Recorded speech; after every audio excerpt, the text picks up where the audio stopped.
Привет, как вы думаете, какой город самый безопасный на Северной и Южной Америке?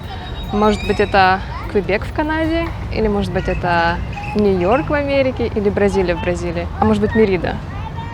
Правильно, это канадский Квебек. А второе место занимает Мерида. В 2019 году издание SEO World Magazine сделал рейтинг, в котором поместило Мериду на 21-ю строчку в рейтинге самых безопасных городов в мире. Мерида оставил после себя такие города, как Хельсинки, Копенгаген и Вена.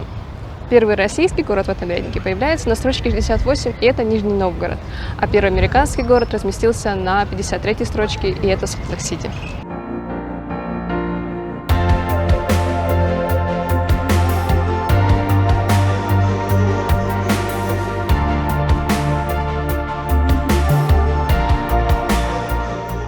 Добро пожаловать в Мексику! Сегодня мы посетим город Мерида, который находится на полуострове Юкатан, в 35 километрах от Мексиканского залива. Мерида – это город ярких улиц, культуры майя, вкусной местной еды и икон на стенах.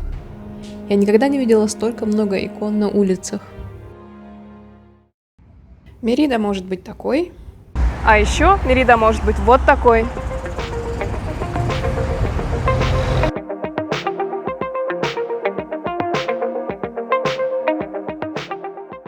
Мы сейчас с вами находимся на улице Пасео де Монтего.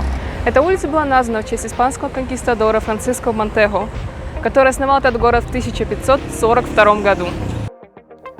Эта улица очень отличается от других улиц в Мериде.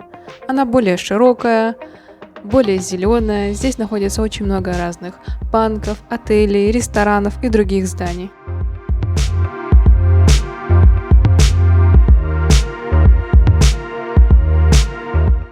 А если вы устали от сибирских морозов, то Мексика – это прекрасное место для вас. Здесь всего два сезона – сезон дождей и сухой сезон. Средняя температура в мае, в самом жарком месяце, 29 градусов, а в январе – это самый холодный месяц, 24 градуса.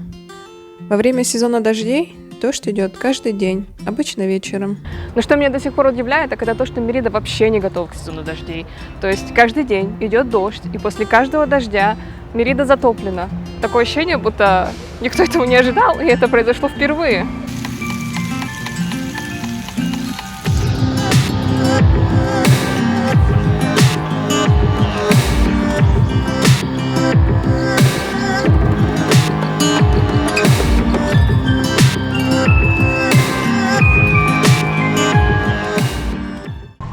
Давайте посмотрим, как называется эта улица.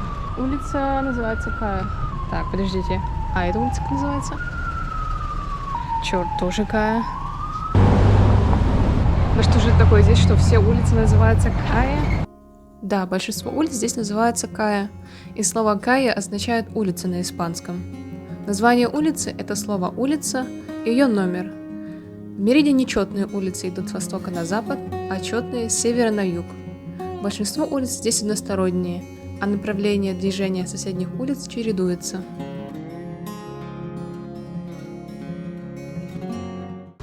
Если вы знаете свой адрес, то в Мериде вы не потеряетесь. А еще здесь очень узкие улицы и очень узкие тротуары, и часто два человека не могут идти рядом друг с другом. А еще нужно всегда смотреть перед собой.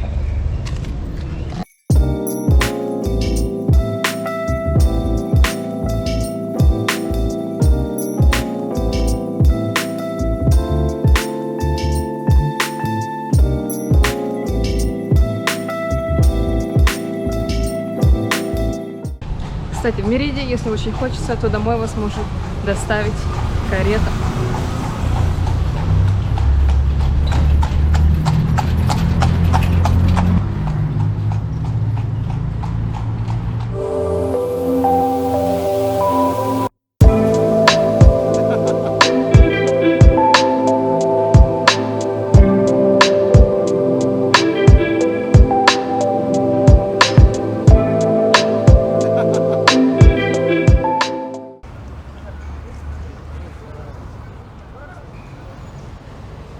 Знаете, сейчас мы живем в особенное время, существует много правил, и мексиканцы соблюдают их. Все правила. Они постоянно носят маски и даже на улице, и даже в 40-градусную жару.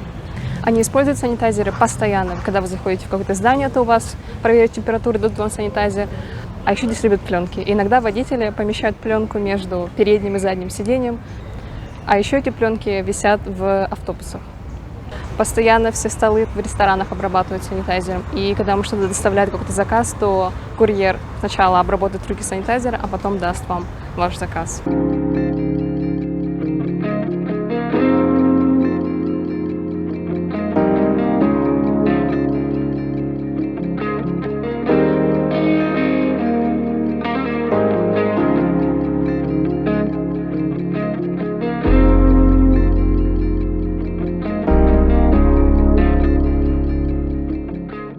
Официальный язык здесь испанский, но огромное влияние на местный язык оказал язык майя.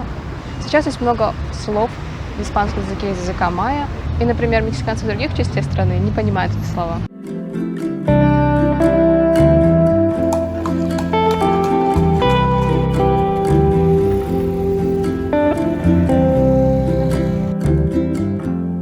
Сейчас пыталась заснять церковь, и ко мне стали подходить дети. Сначала подошел один ребенок, спрашивал, что я делаю. Я сказала, я не говорю по-испански. Потом другой подошел, потом их стало трое. Они ходили за мной, давали мне разные советы. Вот, мол, сними этого голубя, сними с этого ракурса, с этого угла и так далее. А потом один из них мне говорит, дай мне свой номер телефона. Я говорю, а зачем тебе? Он говорит, ну, мы будем с тобой переписываться, я буду тебя учить испанскому языку. А детям примерно, наверное, 4-7 лет, где-то так.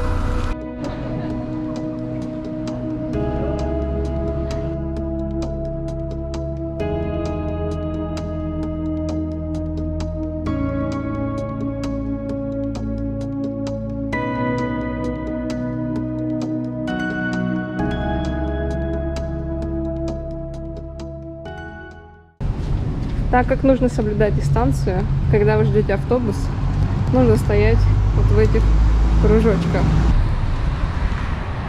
А, вот и остановка. Хотите, я расскажу вам лайфхак.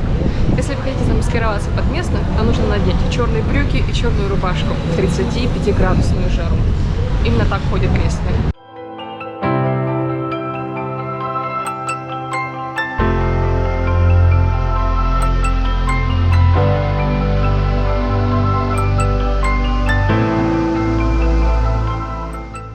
Во многих мексиканских домах очень низкие потолки.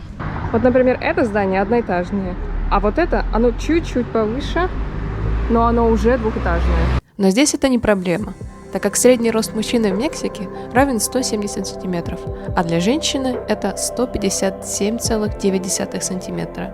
Для сравнения, средний рост в самой высокой стране – это в Нидерландах. Для мужчины равен 183,8 см, а для женщины 170,3 см. В России эти показатели 176,6 для мужчин и 164,5 см для женщин. В Мериде довольно много заброшенных домов, и вы даже можете купить одно из этих зданий. Но, скорее всего, вы ничего не сможете с этим зданием сделать, потому что это исторический объект. А если вдруг вы решите поменять цвет вашей двери или забор, то цвет вам придется согласовать с администрацией, потому что это исторический объект.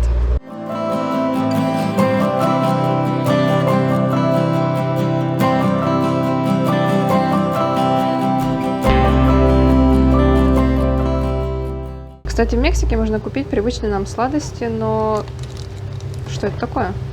Таким образом, мексиканские власти борются с проблемой лишнего веса. Если мы откроем рейтинг стран по уровню ожирения и выкинем оттуда маленькие островные государства, то Америка окажется второй после Кувейта. В этой стране 36% населения страдают ожирением. В Мексике этот показатель ниже и равен 29%. Для сравнения, в стройной Японии только 4% населения страдают ожирением. Так вот, в 2020 году в Мексике ввели стикеры на продукты, на которых указано избыток калорий, сахара, соли, насыщенных жиров или не рекомендовано детям. Если вы собираетесь в Мексику, то обязательно посетите Мериду. Если вам понравилось это видео, то поставьте лайк и подпишитесь на мой канал, потому что на этом канале мы посетим очень много интересных мест.